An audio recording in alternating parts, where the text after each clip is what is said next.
भारत में एक ऐसी जगह है जहां भगवान शिव की पूजा 24 घंटे चलती रहती है। एक पल के लिए भी भगवान शिव का नाम वहां नहीं रुकता और वो जगह है महाकालेश्वर ज्योतिर्लिंग की नगरी उज्जैन। लेकिन सवाल यह है, ऐसा क्यों होता है? पुराणों के अनुसार उज्जैन को शिव की सबसे जागृत नगरी कहा जाता है। यहाँ भगवान शिव महाकाल के रूप में विराजते हैं, यानी कालों के भी काल। कहते हैं इस नगरी के असली राजा कोई इंसान नहीं, स्वयं महाकाल हैं। इसलिए यहाँ हर सुबह उनकी अनुमति से ही शुरू होती है। सुबह लगभग 4 बजे होती है प्रसिद्ध भस्म आरती, जहाँ महाकाल का अभिषेक भस्म से किया जाता है।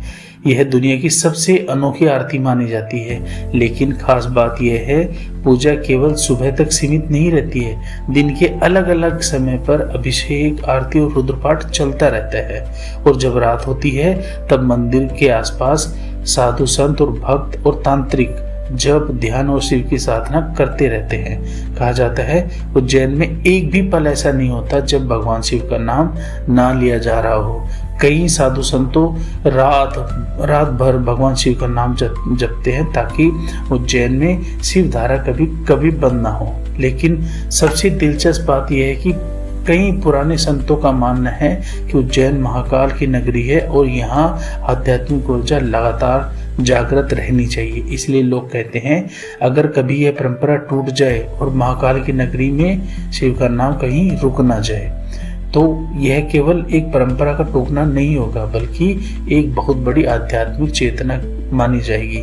इसलिए लोग कहते हैं अगर कोई सच्चे मन से यहाँ आकर दर्शन कर ले तो उसकी जिंदगी में डर, नेगेटिविटी और अकाल मृत्यु का भय खत्म हो जाएगा। शायद इसी वजह से उज्जैन में दिन हो या रात कहीं ना कहीं महादेव का नाम गूंजता रहता है, क्योंकि भक्त मानते हैं जहाँ महाकाल का नाम चलता रहे वहाँ समय भी शांत रहता है। क्योंकि उज्जैन कोई साधारण शहर नहीं है, यह वो जगह है जहाँ 24 घंटे महाकाल की भक्ति बहती रहती है। और शायद इसी वजह से कहा जाता है जहाँ महाकाल का राज हो वहाँ समय भी अपना सर झुका देता है। हर हर महादेव।